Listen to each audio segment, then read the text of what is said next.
Hey guys, welcome back to the channel. So today I got a quick and easy video. I got a Toyota Camry here. It's a 2008 and we are doing a slurry of work to it.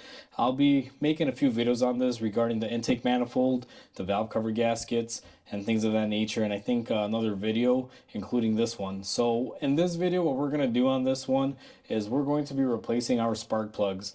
Now I've done spark plug videos before, but I haven't shown it on this engine, so I just kind of want to go over the steps on how to do it on a Toyota 2.4 liter. It's very simple. So this video will probably come out after the valve cover gasket video, and you'll kind of see how I remove the coils there. But for this video purpose, I had to put everything back and kind of rip it apart again to show you. So previously in that video, I went ahead and I marked my coil packs. Now the reason why I do this is because I want to put each coil back to where it was in case I have a cylinder misfire in number 1. Let's say I take this coil and I put it in number 4, and then that misfire goes there. I know that my coil pack moved if that does happen. So when I mark it to kind of take away that guesswork, I put everything back the way it was, and if number 1 has a misfire, I know that I replaced the spark plug in it and I left the same coil pack on the same cylinder. Therefore I know what to chase and I know what to look after, so that way it's not jumping around.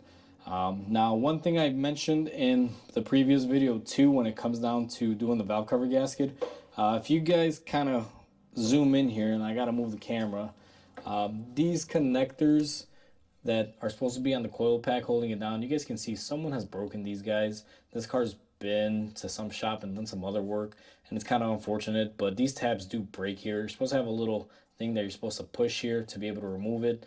Now this one doesn't have those, so these come right off. Now I'll show you a little tip on how to put these back and get them to stay in place so you don't have any issues once I'm done doing the spark plugs. But for right now, let's go ahead and proceed and let's do the spark plugs on it. Now sorry if the camera is moving a lot, guys, and I don't know how great it's zoomed in here, but you guys have seen me do spark plugs before on a few other 4-cylinder cars, and this is basically the same thing, but I figure I'll just show it to you in case you guys do own one of these and you want to kind of get a reference on your own engine. So normally there's a cover here covering up these coil packs. I call it a dummy cover. It's there to just make the engine look pretty. It doesn't do anything on this particular car other than that. And what you're going to want to do is you got two 10mm bolts here. You take those off and then that cover comes off. We've already done that in another video. So let's just pretend like we've already taken that off to get to this stage. Now what I like to do next is remove the 10mm bolts that hold on the coil packs. So let me go ahead and zip these off.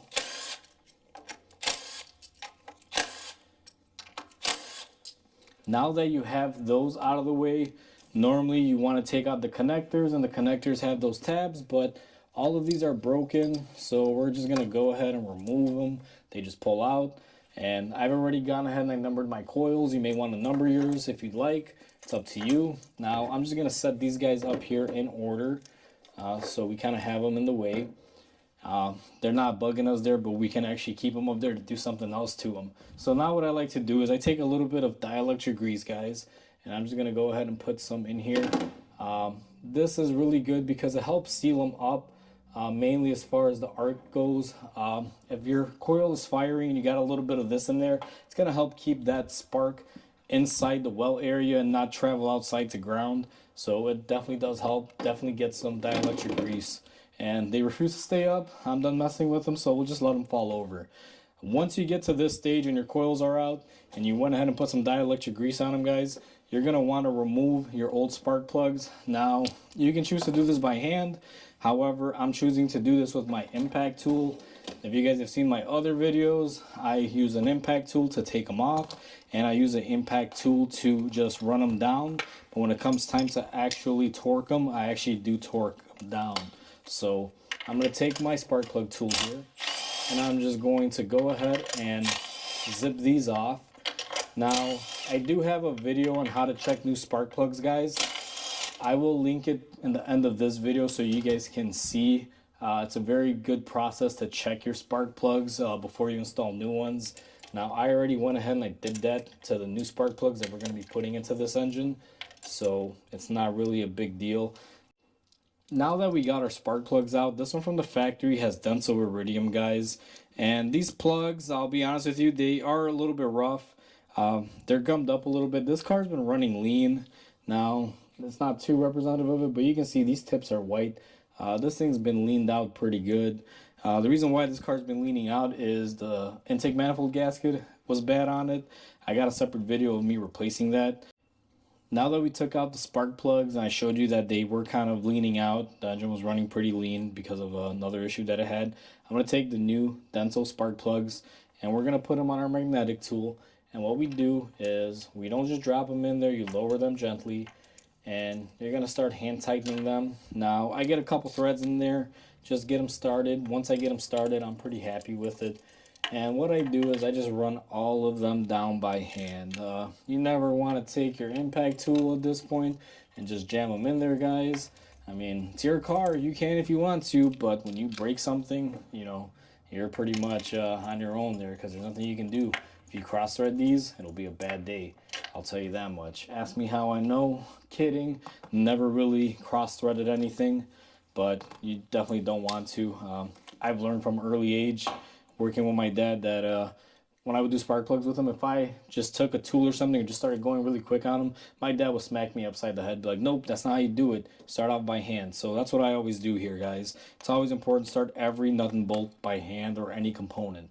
So once they've started by hand, I'm just going to use my impact gun to run them down. Now, if you notice, I'm not impacting like crazy. I'm just running them down until I can get them to touch. Now, you don't want to go crazy with the impact here because there's two things. If you impact them on, which some people have done, I actually worked with a guy that would do that. What'll happen is you could crack the ceramic or the porcelain, whatever the spark plug is made out of. Usually it's ceramic porcelain mix, and you don't want to do that. So I just use the tool to run them down, and then what I do is I take my wrench and I'm just going to go ahead and snug them up. Now, since they have a crush washer, they don't really snug up on here. You're going to have to use a wrench like I'm doing. If you use your impact tool, you're never going to get them perfect. So what I do is I just go hand tight here until they snug up and I feel that gasket is crushing. And what I'm going to do is I got to look at the specs on this. Now, if you guys know, I don't give out specs as far as torque, mainly because you guys might be using a different book or different program for your torque specs. Different engines have different specs. I don't want someone to watch this video, go attempt this on a Honda, and let's say I gave you a torque spec number and they do the same and it winds up breaking something. So I'm going to go ahead and cut the camera off here. I'm going to torque everything off camera and I'll be back when it's time to put it back together. Okay guys, so the next step is to put the coil packs back. Now I'm going to put mine in order that I removed them. I already previously marked them here. So you're just going to want to line them up. These are very easy. They just drop on. You always want to make sure that when you pull these out, like I say, I pulled this one out, there's no oil on it. Now these cylinders were clean. There's no oil in there. That gasket wasn't leaking inside the spark plug well. So, you know, if you pull them out and you got oil on there, you may want to do a valve cover gasket. Now, we did the valve cover gasket on this car, and the main reason why we did it is because it was actually leaking out the back.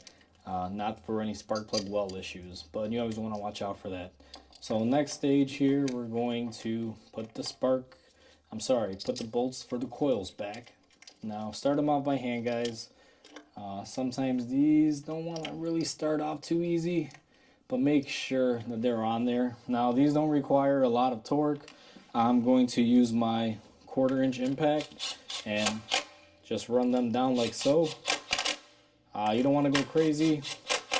Master the tool is what I always say. Learn how to control your gun. You don't want to just go crazy and just blast things on there. These things are made of plastic. They will break. So as you guys saw, my connector tabs are broken. Now these things sit in there pretty good, but I want to make sure that they don't ever come off while the car is driving. So what I tend to do is I take a tube of silicone. Now this is the Ultra Black, Permatex makes it.